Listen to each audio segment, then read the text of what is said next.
कुत्ता पालो, बिल्ली पालो, भेड़ बकरी पालो, मगर गलतफहमी मत पालो। जब तक इस देश में गैर बराबरी रहेगी, छुआछूत रहेगा, आरक्षण रहेगा। पहले संवैधानिक मूल्य को स्वीकार करो, जातिवाद छोड़ो, गैर बराबरी बंद करो, भाईचारा बनाओ, समता मूलक समाज बनाओ, जातीय बंधन तोड़ो, जाति विहीन समाज बनाओ। ये आरक्षण हम आपके मुंह पे फेंक के मार देंगे उस दिन, मेरी बात को आप याद रखें। अब तो हमारे लोग पढ़ने लगे हैं, बोलने लगे हैं, लिखने लगे हैं। मैं आज गारंटी से कहता हूं, आज 2026 चल रहा है, 2051 में एक ऐसा समय आएगा कि हमारी तीसरी पीढ़ी मैदान में होगी। तुम्हारी मेरिट को अगर फाड़ के, तुम्हारी मेरिट को, जिस झूठी तथाकथित मेरिट का आप जिक्र करते हो, इंटरव्यू में गला काटते हो, अंगूठा काटते हो हमारा, इंटरव्यू में पछड़ जाते हो आप हमसे, मेन एग्जाम में, रिटर्न में, इंटरव्यू में हमें 150 और खुद को 225 लेके, और जो एकलव्य का अंगूठा काटने की प्रक्रिया चल रही है, तुम्हारी इस तथाकथित मेरिट का भी स्वागत करेंगे और इस मेरिट को फाड़ के तुम्हें बताएंगे कि जिनको सदियों तक दबा के रखा गया वो कमजोर नहीं थे, उनके रास्ते आपने बंद किए थे। मदद तो ली है, लेकिन जब हमारे हिस्सेदारी की बात आई, हमारे सम्मान की बात आई, जब हमें आगे बढ़ाने की बात आई, तो हमसे मुंह फेरने का काम भी हुआ है। इस बात को भी मैं नजरअंदाज नहीं कर सकता हूं। मैंने इतिहास पढ़ा है, मैं बहुत जिम्मेदारी से इस बात को कहूंगा कि गलती हम लोगों के अंदर थी और उसका फायदा विरोधी लोगों ने उठाया।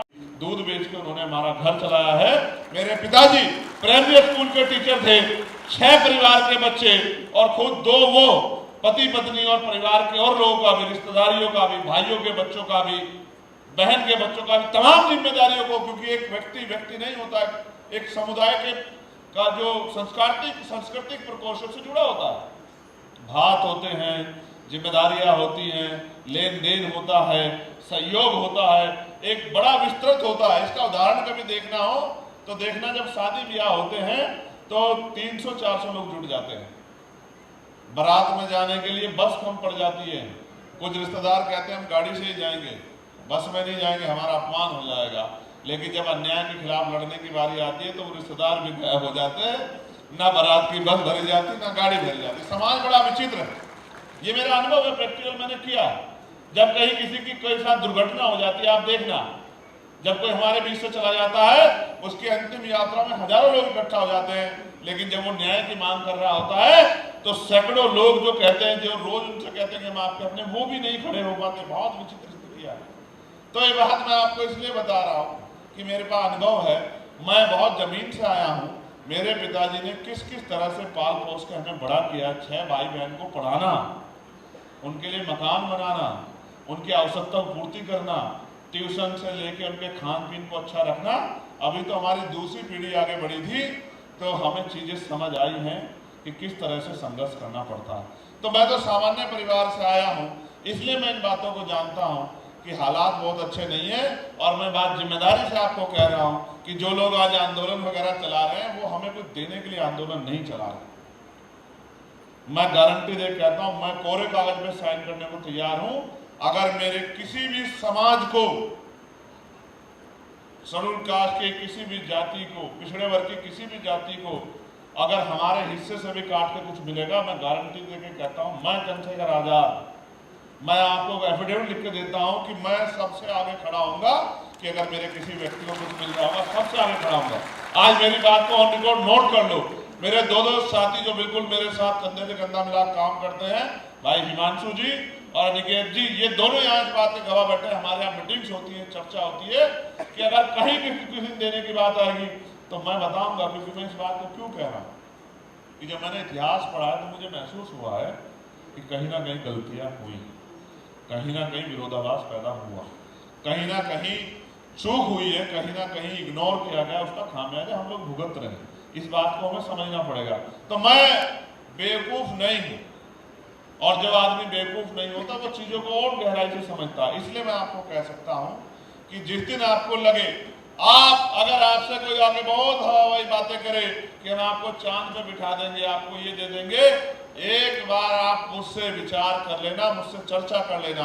अगर वो आपके लिए बेहतर होगा, मैं गारंटी देके कहता हूं कि मैं सबसे आगे खड़ा होऊंगा जहां आपको कुछ देने की बारी आएगी। आप मेरी बात को याद रखें। लेकिन आप महसूस करके देखो, जिनको हम जाति के आधार पर नेता मान के वोट देते हैं, ताकत देते हैं, लेकिन जब हम पे जुल्म जाति अत्याचार होता है या हमारी तरक्की की बात होती है तो वो गायब क्यों हो जाते हैं? तब उनके मुंह से आवाज क्यों नहीं निकलती? तब वो हमारे साथ क्यों नहीं खड़े होते? तब वो हमारी आवाज क्यों नहीं बनते? तब वो सामने विरोधी के खड़े क्यों नहीं कहते कि इनकी तरफ आंख मत उठाना, मैं बैठा हूं। आजादी के 75 साल बाद भी एनसीआरबी का डेटा उठा के देखो, देश में लाखों महिलाओं के साथ रेप हत्या होती है। मैं आपको एफिडेविट देके कह रहा हूं, आप उनकी जातियां भी चेक कराओ, वो 99.99% SC, ST, OBC और माइनॉरिटी समाज की बेटियां हैं, बहनें हैं। आप चेक करके देखो इस देश की व्यवस्था। बहुत कुछ हम लोग अपनी आंखों से देख रहे हैं। कुछ लोग कहते हैं कि हम आरक्षण में सुधार करने की कोशिश कर रहे हैं। वही लोग जो आरक्षण को गाली देते हैं, हमारी एकता को तोड़ने के लिए कहते हैं हम आरक्षण में सुधार करना चाहते हैं। कैसा सुधार? कि आरक्षण इनको मिलना चाहिए, आरक्षण उनको मिलना चाहिए। लेकिन जिन लोगों ने, जिन महापुरुषों ने आंदोलन चलाए, समाज को जोड़ने का काम किया, और जो कॉन्स्टिट्यूंट असेंबली की जो पूरी वो है, उनसे विद्वान व्यक्ति नहीं हो सकते हैं। उन्होंने जो चीजें तैयार की हैं वो इनके मनोभाव को समझ के तैयार की है कि कुछ देने वाले नहीं। मैं इसका एक उदाहरण आपको बताता हूँ। मैं जब ये सोच रहा था कि राजनीतिक दल क्यों बना जाए, तो मैं बाबा साहब को स्टडी कर रहा था। तो मैंने देखा कि बाबा साहब तो विद्वान व्यक्ति थे, महापुरुष थे हमारे लिए, हम उनको भगवान का दर्जा लगभग देते हैं।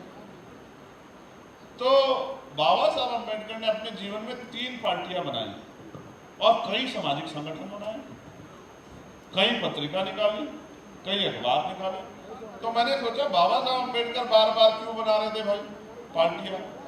जब उस समय कांग्रेस पार्टी थी, अकाली दल था, मुस्लिम लीग था, लेफ्ट की पार्टियां थी, तो बाबा साहब अम्बेडकर ने दल क्यों बनाया?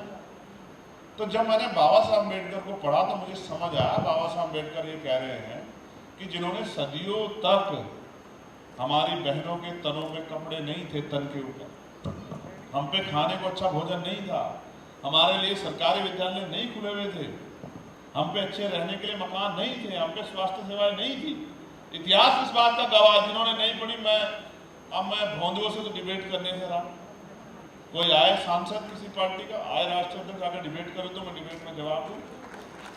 कोई आरक्षण पे कर ले डिबेट, कोई किसी भी चीज पे डिबेट कर ले, कोई आए तो बराबरी का तो हो मुकाबला।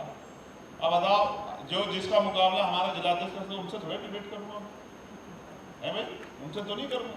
ये तो अनिकेत कर लेगा, हिमांशु, ये दोनों हमारे नेता, ये चकसार करेंगे, यही लोग कर लेंगे अगर कहीं डिबेट करनी हो। तो आप महसूस करके देखो कि इतनी बुरी स्थिति के बाद भी हमारे लिए किसने कुछ नहीं सोचा। हमारे ही महान पुरुषों को खड़े होना पड़ा, लड़ना पड़ा, अपमान सहना पड़ा, आरोप सहने पड़े, आलोचना सहनी पड़ी, और कई बार त्रिस्कर बहिष्कार तक का सामना करना पड़ा। तब जाके हमें इस देश में जो मिला है, तब जाके हमें मिला है। इसलिए मैं समझता हूं कि बाबा साहब अम्बेडकर ने कहा कि भाई ये लोग ना आपको जीते जी कुछ देंगे, ना मरने के बाद कुछ देंगे। इसलिए मैं चाहता हूं कि अब मैंने आपको वोट का अधिकार दे दिया है, अब आप अपना दल बनाओ, दल बनाओ, और दल बना के बल पैदा करो, और बल बना के अपनी समस्या का हल करो।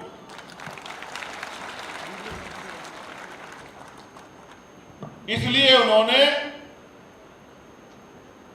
लेबर पार्टी ऑफ इंडिया बनाई, मजदूरों के हालातों को सुधार करने के लिए लेबर पार्टी ऑफ इंडिया बनाई।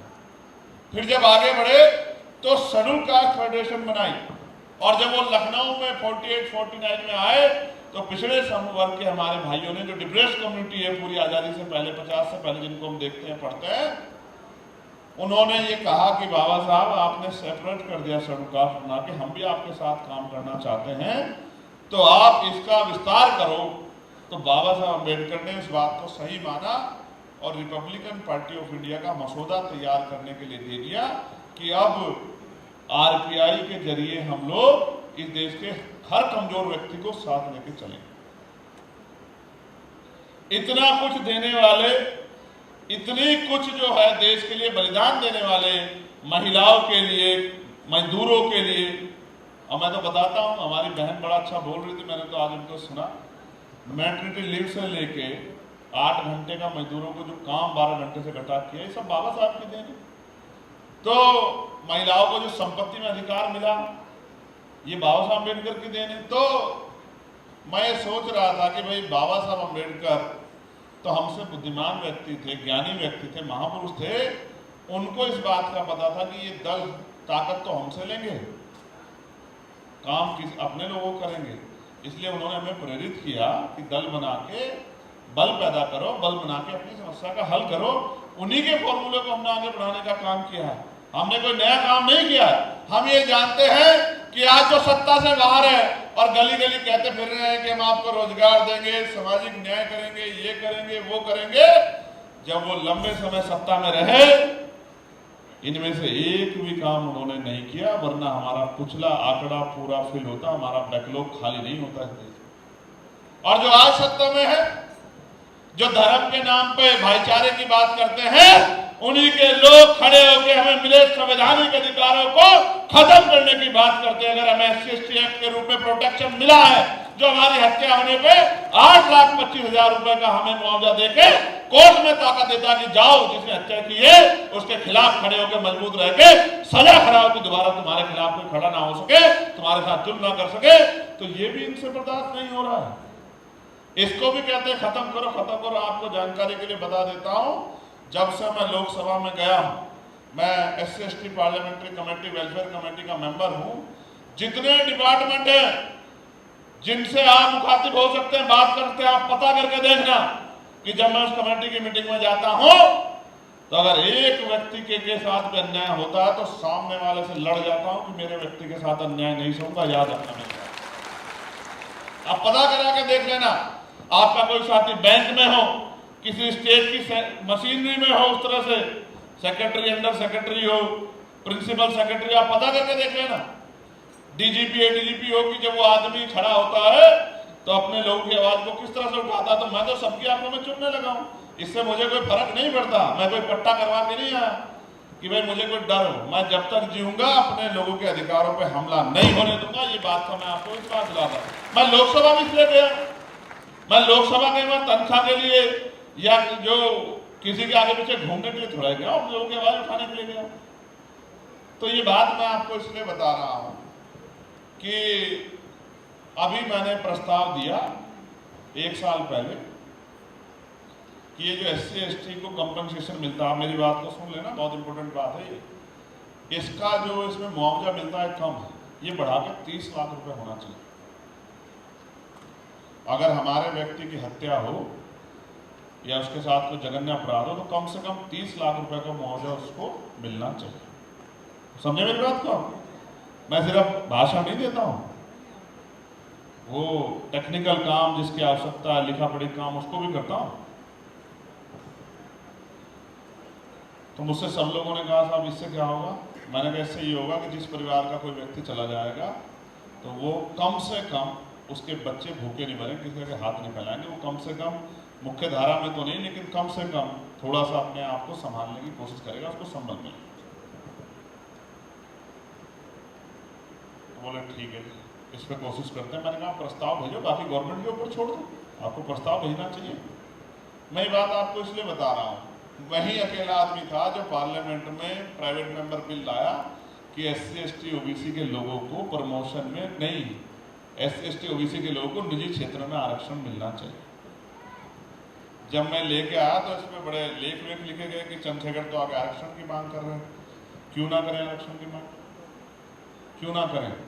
अगर इस देश की सरकार में 75 साल बाद भी प्रधानमंत्री आवास योजना चला के, मुख्यमंत्री आवास योजना चला के हमारे लोगों को घर देने का काम कर रही है, तो 75 साल हम इस देश में एक बहुत बड़े समाज ने बिना घर के छत रात गुजारी, ये दिया सरकारों ने हमें। अजी देश में 81 करोड़ लोग सस्ता राशन लेते हैं, आप आंकड़े मंगा लो। अगर 80% लोग आपके बहुजन समाज के नहीं निकले तो तब आप मुझे कह देना 90% लोग निकलेंगे। जिस देश में 90 करोड़ लोग गरीबी रेखा से नीचे जीवन यापन करते हो, उन सरकारों से मुंह मिला के बैठ जाएगी, हमें कुछ देंगे। मैंने कहा इससे दो चीजें होंगी। बोले क्या? मैंने कहा एक तो सरकार को पैसा देना पड़ेगा, सरकार अधिकारियों कहेगी कि हत्या नहीं होनी चाहिए, इसको रोको, सरकारी पैसा खर्च हो रहा है। दूसरा, अगर इसमें और कुछ करना चाहते तो बोले कोई सुझाव। मैंने कहा जो व्यक्ति हम पे हिंसा करे उसी की संपत्ति कुर्क करो, उसी से लो पैसा, सरकारी पैसा मत लो। जो हमारे लोगों की हत्या करे, हम लोगों पे हिंसा करे, हमारी बहन बेटी का अपमान करे, उसी से उसकी जमीन को करो नीलाम, उसका घर नीलाम करो, उसी से लो पैसा। तो जब जेब से देना पड़ेगा ना, तो फिर हत्या करने से पहले 1000 आदमी 1000 बार सोचेगा। अभी तो ठाक हत्या कर देता कि पूरी सरकार देगी पैसा, हमें क्या मतलब, वो तो अपना पैसा कोर्ट में लगाता। समझे ना? समझे? मैं कह रहा हूं जिस दिन इस देश में 100 लोगों की कुर्की हुई और 100 लोगों को पैसा भरना पड़ा, आप मेरी बात क्या रखना, वो अपनी पीढ़ियों को कह के जाएंगे किसी पर अत्याचार मत करना। आप समझो मेरी बात को। तो मैं तो कानूनी रूप से भी इसको सशक्त करने के लिए काम करता हूं, चाहे वो प्रमोशन में जिसका मामला, ये बात आप याद रखना, आप पढ़े लिखे लोग, प्रमोशन में रिजर्वेशन का बिल, ये हमारी जो महिला नेता बैठी हमारी बहन, सुनो आप भी, ये प्रमोशन में रिजर्वेशन का बिल लोकसभा में किसी ओबीसी समाज के व्यक्ति ने नहीं फाड़ा, किसी मुस्लिम समाज के व्यक्ति ने नहीं फाड़ा, किसी सामान्य जाति के व्यक्ति ने नहीं फाड़ा। इसको फाड़ने वाला भी हमारा अनुसूचित जाति का ही भाई था। और सांसद पता कहां से था? जानना चाहते हो कहां से सांसद थे? जहां की महान जनता ने मुझे, नगीना की जनता ने चुन के भेजा, वहीं से 2009 में सांसद बने थे। लेकिन बने थे ऐसी पार्टी से कि उस पार्टी के लोगों ने कहा लोकसभा में कि बिल तुम फाड़ दो, अगर तुम हमारे पक्के गुलाम हो। तो उन्होंने बिल फाड़ दिया। इसका मतलब उन्होंने अपने समुदाय के हितों को नहीं चाहा, अपनी पार्टी के आदेशों को मानने का काम किया। और आज भी यही हो रहा है। जो नेता हम जाति के आधार पर अपना मानते हैं, वो नेता अपनी पार्टियों का इतना गुलाम है कि वो हमारे ना जीते जी हमारी लड़ाई लड़ता, ना मरने के बाद हमारी लड़ाई लड़ता। हाँ, हमारे जीते जी संख्या के नाम पे हमारी संख्या इतनी है, इस नाम पे उसको कुछ ना कुछ मिल जाता है, फिर उसके बच्चों कुछ मिल जाता है, फिर उसके बच्चों कुछ मिल जाता है। अभी ऐसा हुआ कि मेरे पास कुछ लोग आए कि साहब एक विधानसभा है रिजर्व, हम ये चाहते हैं कि आप अपनी पत्नी को लड़ा दो, जीत जाएंगे उसको 10 बजे जीत जाएंगे। मैंने कहा अच्छा साहब, मैंने कहा 11 बजे तो नहीं जीतेंगे? नहीं साहब 10 बजे जीत जाएंगे। तो मैंने कहा भाई, मैं मिशन का काम कर रहा हूँ, परिवार के पालन पोषण का काम नहीं कर रहा हूँ। मैं उस सीट को हारना पसंद करूंगा, लेकिन अपने के परिवार के किसी व्यक्तिगत परिवार के अपने किसी मेंबर को वहां लड़ा के जीतना पसंद नहीं करूंगा। मैं चाहूंगा कि भले ही मैं वहां से हार जाऊं, लेकिन मैं जिसका हिस्सा बैठता है, जिसका हक बैठता है, उसको देने का काम करूंगा। ये मेरा काम नहीं है कि मैं ही और मेरे परिवार के लोग उस सीट पे लड़ें। बहुत कुछ है जो जानना, पहचानना, समझना। मैं बस आपसे कह रहा हूं, अगर आप पढ़ लिख लिए हैं, जो लिखा हुआ उसको पढ़ने लगे हैं, और जो मन में आ रहा है उसको लिखने लगे हैं, और जो दिख रहा है उसको देखने लगे हैं, और जो दिख रहा है उसके खिलाफ बोलने लगे हैं, सुनने लगे हैं, सुनाने लगे हैं, तो अब महापुरुषों से गद्दारी मत करो। अब तो एकजुट हो जाओ। और मैं केपी सिंह जी की बात को आगे बढ़ाता हूं कि पहले अपने यहाँ रोटी बेटी का रिश्ता करो, फिर दूसरे की तरफ उंगली उठाओ। पहले जमात बनो, भाईचारा बनाओ अपने लोगों में। बाबा साहब अम्बेडकर ने तो लिखी एनिहिलेशन ऑफ कास्ट है, किसी शंकराचार्य ने थोड़ा लिखी है। वो तो कहते हैं इससे पता नहीं क्या क्या डायलॉग है कि इससे वर्ण वो हो जाएगा, पता नहीं क्या क्या कहते, मैं ज्यादा उन पर ध्यान नहीं देता। वर्ण संकर हो जाएगा अगर आप अंतरजातीय विवाह कर लेंगे। ये एकदम कहते हैं कि वर्ण संकर हो जाएगा। भाई ये तो धर्म में वो नहीं है। उनके हिसाब से तो ये समझिए कि आप जो माँ बाप तय कर दें या जो समाज तय कर दे वही सही है, और वो सारी बातों का के लिए जिम्मेदार ईश्वर को ठहराते हैं कि जोड़ियाँ ऊपर से बनती हैं। ईश्वर ने तय किया है कि इनमें ये पोथियों में सब लिखा हुआ है कौन कब पैदा होगा, कहाँ पैदा होगा, वो पूर्व जन्म है, भाग्य है, और कब मरेगा, किससे शादी होगी, सब आपके उसमें लिखा हुआ है, पहले से लिखा हुआ है, ये बताते हैं। लेकिन वो कहते हैं कि वर्ण संकर हो जाएगा अगर आपने अंतरजातीय विवाह कर लिया। और बाबा साहब अम्बेडकर क्या कहते हैं कि अगर आपको जातियों को तोड़ना है, जाति विहीन समाज बनाना है, तो आपको अंतरजातीय विवाह करना पड़ेगा। तो हमें देखना है कि क्या हम अपने महापुरुषों की विचारधारा पे खड़े हैं या नहीं खड़े। अगर हम अंतरजातीय विवाह नहीं कर रहे तो हम तो वर्ण संकर होने का डर लेकर बैठे हैं जी। तो ये तो हमारे महापुरुषों की बात नहीं थी। इसलिए मैं आपको कहना चाहता हूं कि महापुरुषों को पूजने से काम नहीं चलेगा, उनका जयकारा लगाने से काम नहीं चलेगा। महापुरुषों ने जो रास्ता दिखाया है, उनके विचारों को आत्मसात करके उन पर चलना पड़ेगा। अपने परिवार को, अपने साथियों रिश्तेदारों को चलने के लिए प्रेरित करना पड़ेगा। बाबा साहब कहते थे, मैं मंदिरों में नहीं, मैं किताबों में हूँ, मुझे पूजने की नहीं, मुझे पढ़ने की आवश्यकता है। संत गाडगे जी महाराज हो, नारायण गुरु हो, राष्ट्रपिता ज्योतिबा फूले हो, छत्रपति साहू जी महाराज हो, छत्रपति शिवाजी महाराज हो, मान्यवर काशीराम साहब, सबने यही कहा। आप भी नायक पूजा करने लगे हो, आते हो मेरे पैर छूते हो, और मुझसे कहते हो कंधे पे हाथ रखो।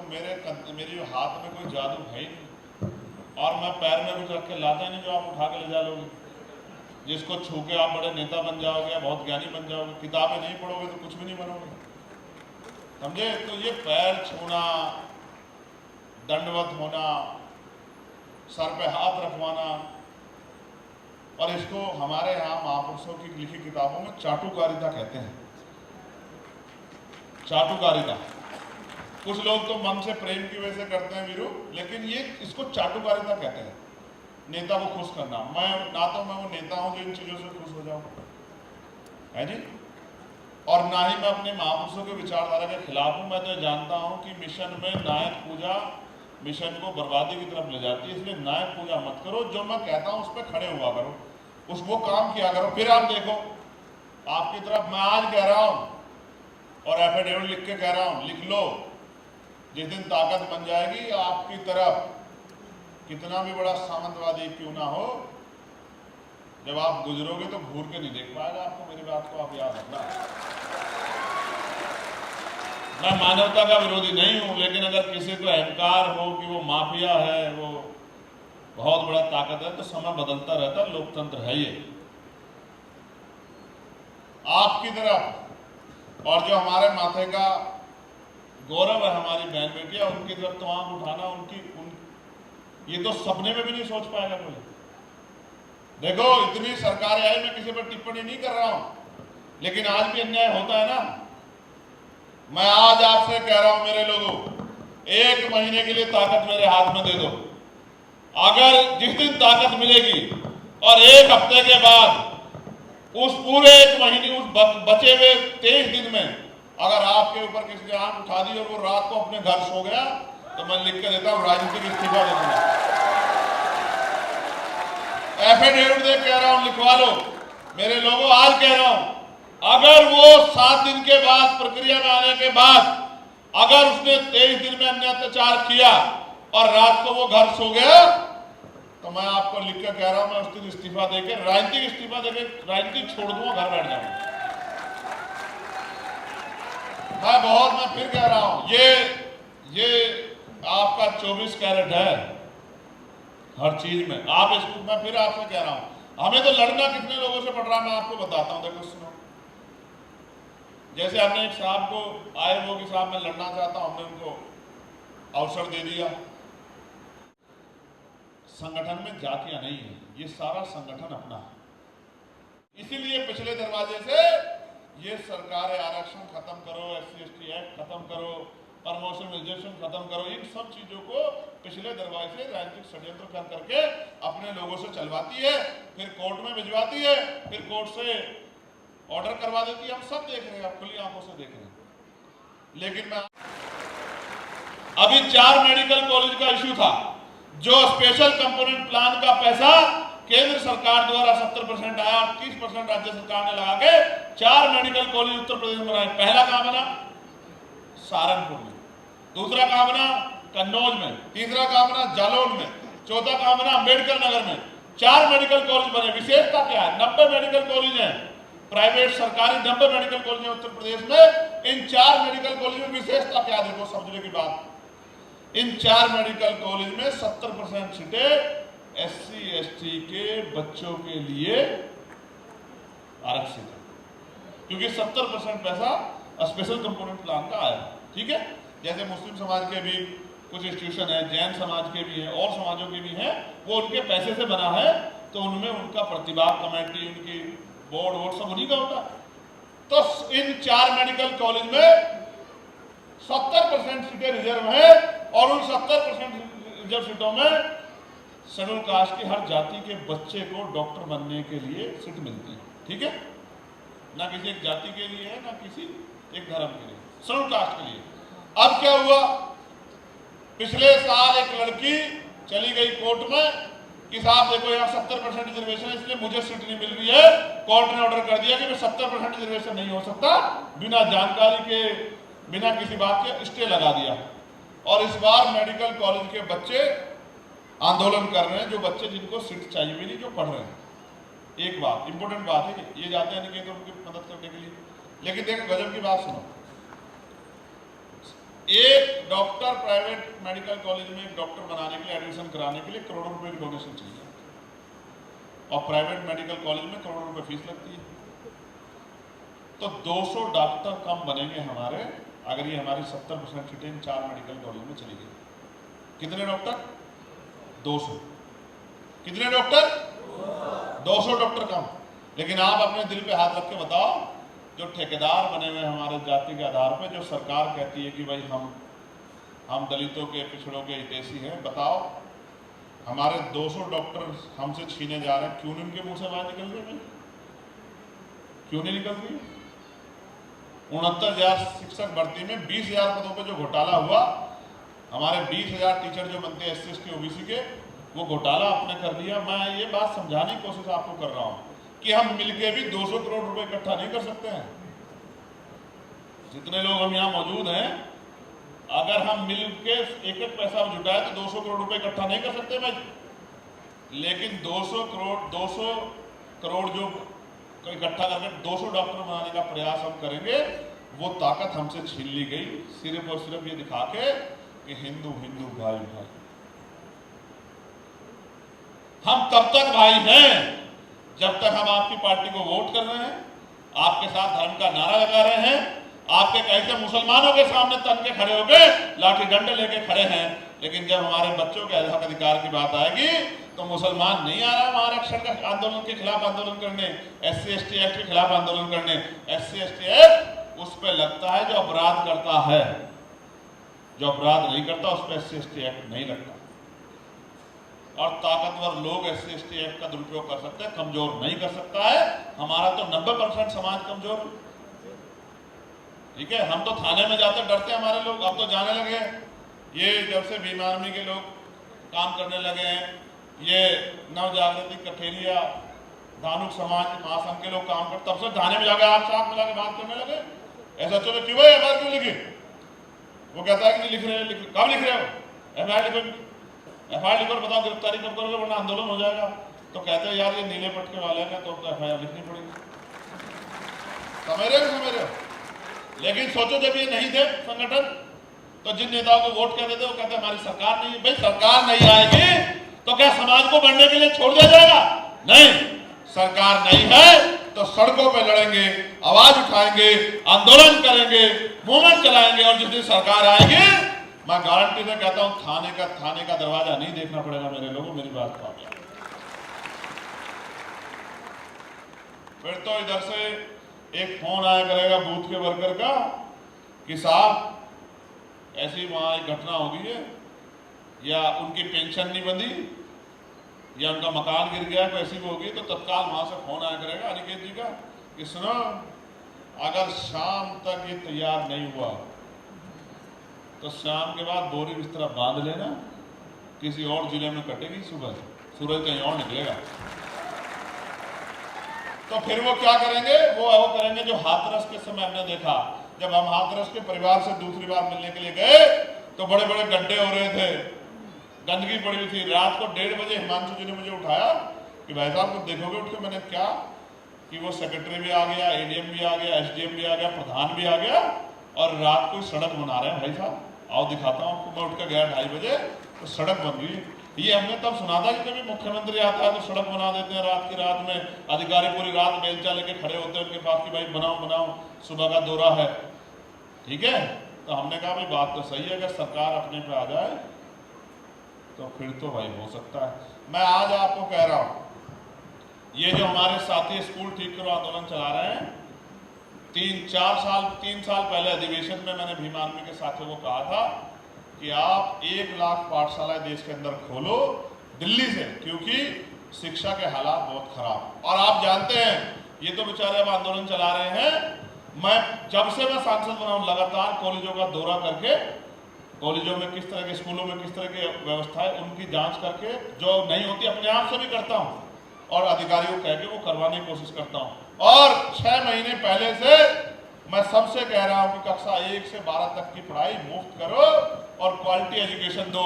हमारा बच्चा सरकारी स्कूल में जहां 6 सब्जेक्ट है और 2 टीचर हैं, बिल्डिंग का ये नहीं पता, कभी बच्चा किताब की तरफ देखता है, कभी बिल्डिंग की तरफ देखता है कि कब बिल्डिंग ऊपर से गिर जाएगी, पसीने में लथपथ है, कमर में बैग डाल के कई किलोमीटर जाके जो है स्कूल पहुंचने का काम कर रहा है। रास्ते खराब हैं, 1-1 फीट गारा हो रहा है, और कोई पूछने वाला नहीं है। बस मिड डे मील का खाना खिला के, वो भी पानी वाला खाना खिला के, और ये दिखाते हैं कीड़ों वाला खाना खिला के कि बहुत अच्छा काम कर रहे हैं। इसलिए मैं कह रहा हूं कि एक बच्चा सीबीएसई बोर्ड में पढ़ेगा, एक गवर्नमेंट बोर्ड में पढ़ेगा, वहां टीचर नहीं है। टीचर, आज मुझे 2 टीचर मिले, कह रहे हैं भैया ऐतमादपुर विधानसभा में कि शिक्षण कार्यों को छोड़ के सारे कार्य करवाती है सरकार हमसे, बस शिक्षण कार्य नहीं कराती। और हम नौकरी लगे हैं, महापुरुषों का उतारना चाहते हैं, अपने बच्चों को पढ़ाना चाहते हैं, लेकिन हमसे सारे काम करवाती है, बस शिक्षण कार्य नहीं करवाती। तो भैया कोशिश करो कि राज्य में आ जाओ, हमें पढ़ाने का मौका दो। हम इन प्राइवेट स्कूलों का मुकाबला सरकारी स्कूल से करके दिखाएंगे, क्योंकि हम इन्हीं से निकल के आए। इसलिए कह रहा हूं, जब तक शिक्षा नहीं लोगे, जब तक सामाजिक जिम्मेदारियों को नहीं समझोगे, और जब मैं अपनी बात को खत्म करने की तरफ आगे बढ़ रहा हूं, तो एक बात मैं आप सबसे कहना चाहता हूं। 100 आरोप लगेंगे, 100 तरह की बातें की जाएंगी, लेकिन जब भी कोई बात हो धैर्य रख कर इंतजार करना। जब जब मेरी कलम उठेगी वो आपके पक्ष में उठेगी, कभी मेरी कलम आपके खिलाफ नहीं उठेगी। मेरी बात को आप याद रखें। दूसरी बात जो अति महत्वपूर्ण है वो ये है, आप बहुत पैसे वाले हो सकते हैं, बहुत पढ़े लिखे हो सकते हैं, आप देखने में बहुत सुंदर हो सकते हैं, शरीर में बहुत बलवान हो सकते हैं, आप बड़े व्यापारी हो सकते हैं, आप पे बहुत जमीन हो सकती है, आप बहुत बड़े अधिकारी हो सकते हैं। अगर आप समाज से जुड़े हुए नहीं हैं, अगर आप पूरे वक्त में समाज का हाथ नहीं पकड़ते हैं, अगर आप समाज के दुख सुख में नहीं खड़े हैं, तो समाज के लिए आपका कोई योगदान नहीं है, तो समाज को आपकी कोई जरूरत नहीं। समाज के दिलों में आपके प्रति कोई प्रेम नहीं है। मेरा तजुर्बा है, बड़े से बड़ा पैसे वाला जाता है, 100 लोग नहीं इकट्ठे होते, गांव का काम करने वाला एक सामान्य सामाजिक कार्यकर्ता जाता है, आसपास के 100 किलोमीटर के लोग आते हैं कि भाई ये आदमी बहुत अच्छा था, समाज की सेवा करता था। इसलिए मैं आपको कह रहा हूं कि अपने बच्चों के अंदर, अपने अंदर तो आपके हैं, अपने बच्चों के अंदर ये भाव जरूर डालना कि जिस समाज में पैदा हुए हों, अगर कभी उस समाज का हाथ पकड़ने का अवसर आए या उस समाज के अधिकारों में कभी हमला हो, तो अपनी कुर्सी की परवाह मत करना, अपने समाज के हितों की रक्षा करना, सच्चे बेटे बन के दिखाना, कपूत मत बन जाना, समाज से धोखा मत करना, समाज से गद्दारी मत करना, समाज को अकेला मत छोड़ना। ये समाज बहुत भरोसा करता है और हर बार ठगा जाता है, हर बार भरोसा करता है, हर बार ठगा जाता है, हर बार भरोसा करता है, हर बार ठगा जाता है। कोई तो सवेरा आए कि इस बार समाज ना ठगा जाए, कोई तो सवेरा आए कि नेता समाज के लिए हो, समाज का यूज करने के लिए ना। नेता समाज को देना चाहता हो, सिर्फ समाज से जात के नाम पे लेना ना चाहता हो। एक दिन ऐसा आएगा, मेरा विश्वास आप याद रखना। मैं पुनः आपको बधाई देता हूँ, आपके इस प्यारे संगठन के लिए मंगल कामनाएं करता हूँ। और आप कह रहे थे कि भाई हम खून देंगे, विश्वास करो, अब जो आने वाला समय है वो आपका, उसमें आपका खून बहाने के लिए लोहे का गुर्दा चाहिएगा, जो अभी मां की कोख से जन्म नहीं होता। क्योंकि अब अगर खून कोई बहाएगा तो वो चैन से नहीं बैठ पाएगा, याद रखना मेरी बात। मैं गया था बिहार, बेटी का नाम था ज्योति पासवान, उसकी रेप करके हुई थी हत्या, जिला है दरभंगा। जिस व्यक्ति ने की थी, ये मुझसे कहा गया अधिकारियों द्वारा कुछ कि वो बहुत ताकतवर आदमी है, सांसद जी का खास है, उसको गिरफ्तार नहीं कोई कर पाएगा। हम धरना देके आईजी के दफ्तर में गए, पता करा लेना दरभंगा जिला, मैंने इसलिए बता दिया आपको, बाढ़ आई हुई थी, खूब बात हुई, आंदोलन हुआ, फिर वार्ता हुई, तो मैंने कहा 20 दिन आपके, 21वां मेरा, 19 दिन तक फोन नहीं करूंगा, 20वें दिन फोन करूंगा। और अगर 20वें दिन तक ही गिरफ्तार नहीं हुआ तो 21 दिन के बाद जो होगा उसका जिम्मेदार आप। 18वें दिन फोन आया मुझे आईजी का, गिरफ्तार कर लिया भैया, और सिर्फ गिरफ्तार नहीं किया भैया, जेल भेज दिया। इसलिए आपसे कह रहा हूं, एक बार पैदा हुए एक बार मरेंगे। लोग याद रखेंगे कि हमारा नेता धोखेबाज था या हमारा असली था। अगर आप साथ दे दो, आप सबको कह रहा हूं, आप अगर साथ दे दो तो याद रखना 2027 में ऐसा इनकलाब पैदा होगा कि नोटों वाले हार जाएंगे और वोटों वाले जीत जाएंगे।